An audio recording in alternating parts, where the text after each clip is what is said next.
श्री गुरुदेव भगवान की जय। श्रीमद् भगवद गीता के चतुर्थ अध्याय के छठवां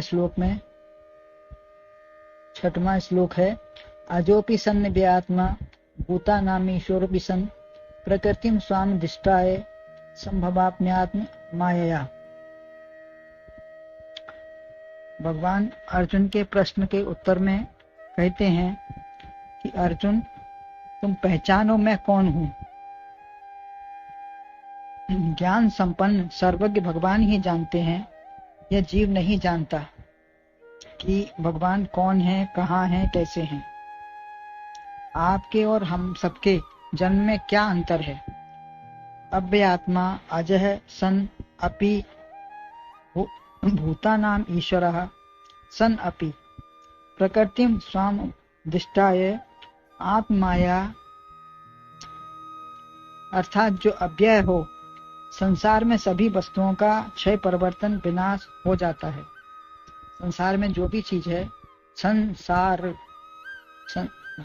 की हर वस्तु में सार नहीं है, असार है और परिवर्तनशील है। उसका विनाश भी होता है, क्षय भी होता है, जन्म मरण सब होता है। यह प्रकृति से उत्पन्न है, परंतु भगवान सत विकारों से रहित हैं। भगवान मैं अजन्मा हूँ, अज हूँ, ऐसा होते हुए भी समस्त भूत प्राणियों का ईश्वर होने पर भी अपनी प्रकृति का स्वामी होकर आत्म माया संभवामी, अपनी माया से स्वयं प्रकट होता हूँ। स्वयं प्रकट है, प्रकृति के द्वारा प्रकट नहीं है। वासुदेव के यहाँ देवकी के गर्भ से उत्पन्न हुए, परंतु विचार से पता चलता है भागवत में देवकी को चतुर्भुज दर्शन का प्रसंग है। उससे वह घबराई और बाल रूप की प्रार्थना की उनसे कि तुम हमें बाल रूप दिखाओ। चतुर्भुज रूप में प्रकट हुए हैं और बाल रूप की प्रार्थना की है देव की मां ने। अतः न चतुर्भुज न बाल रूप में जन्म हुआ उनका, वह प्रकट हुए हैं। ऐसा ही श्री राम का जन्म है, वर्णन है, वह प्रकट हुए हैं। नरसिंह अवतार में कौन माता कौन थी, नरसिंह अवतार में कौन माता योनि थी, वरन अम्बे से प्रकट हो गए। वह कहीं भी किसी भी समय प्रकट हो सकते हैं।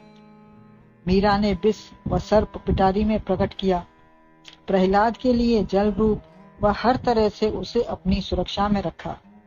वह किसी भी वेश में, मत्स्य अवतार, वाराह अवतार आदि किसी भी वेश व किसी भी योनि का शरीर धारण कर सकते हैं। परशुराम अवतार हुआ।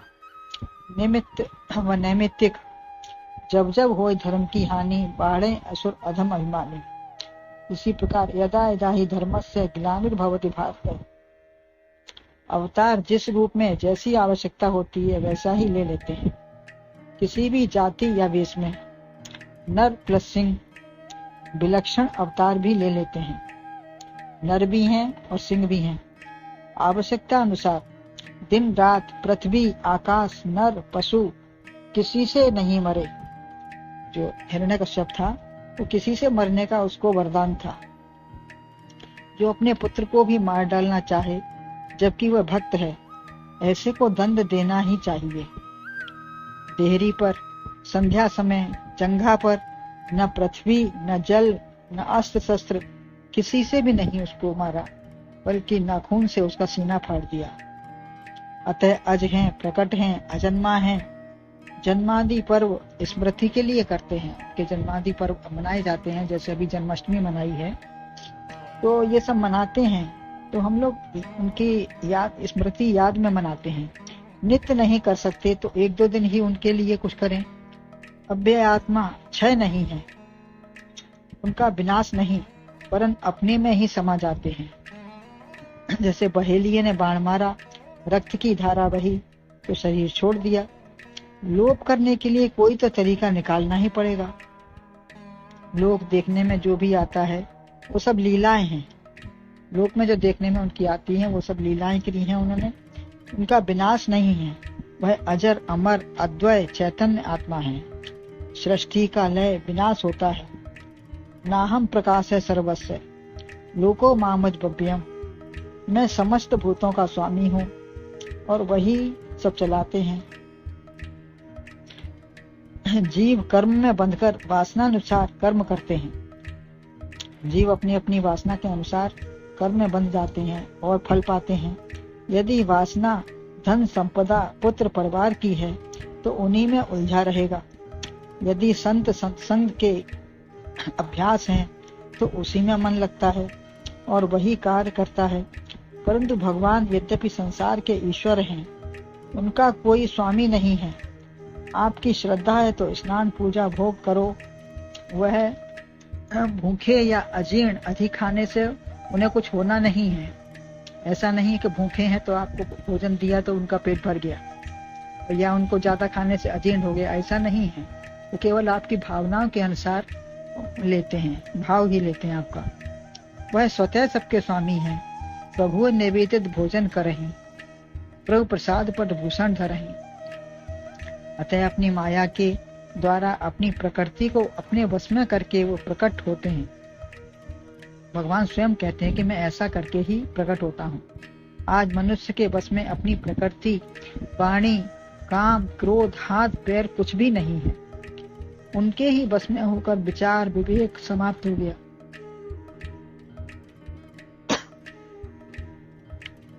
उनका ही प्रभाव रह गया। भगवान रोग है न शोक है, वह स्व में स्थित है। उन्हें गिरावट थकावट नहीं है।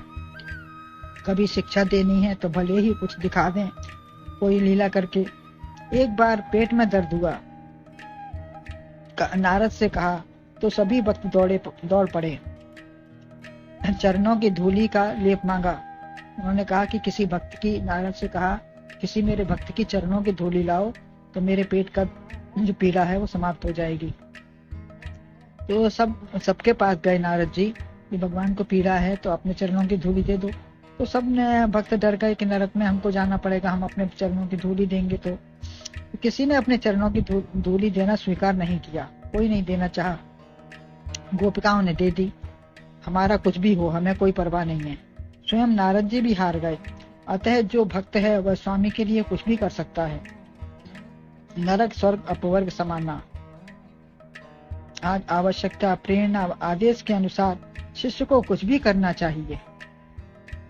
अतः यदि स्वामी को आवश्यकता है किसी चीज की, उसकी प्रेरणा है, उसका आदेश है, तो शिष्य को कुछ भी करने का अधिकार है समय के अनुसार। सीता जी के लिए विलाप किया राम ने, यह भी उनका कर्तव्य था। खोजना, विरह दिखाना, ये सब श्री राम जी का कर्तव्य था, उन्होंने किया। अपनी प्रकृति को बस में करके अपनी माया के द्वारा मैं प्रकट होता हूँ। ऐसा चरित्र इसलिए है कि भक्त उनका गान व अनुभव करके प्रेरणा प्राप्त करें। सब भगवान ने करके दिखाया। यद्यदाचरति श्रेष्ठ तत्व देवे तेज रोजना।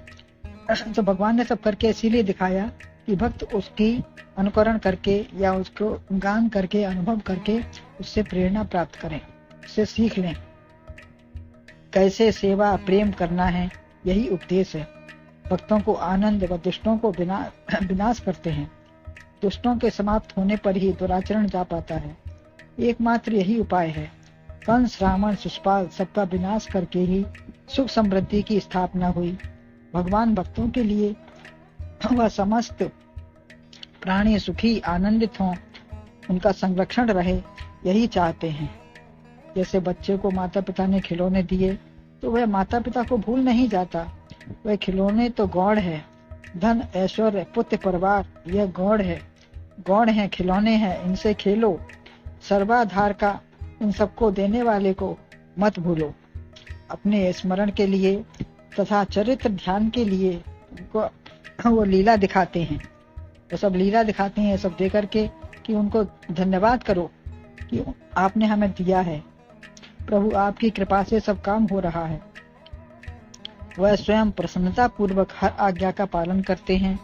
वनगमन आदि किया तो अपनी ही तरह विश्वात्मा से प्रेम करो। जैसे हम अपने से प्रेम करते हैं वैसे ही विश्वात्मा सबको एक रूप समझकर प्रेम करना चाहिए। यही हमारा संसार में मानव जीवन की सफलता है। तो गुरुदेव भगवान की जय।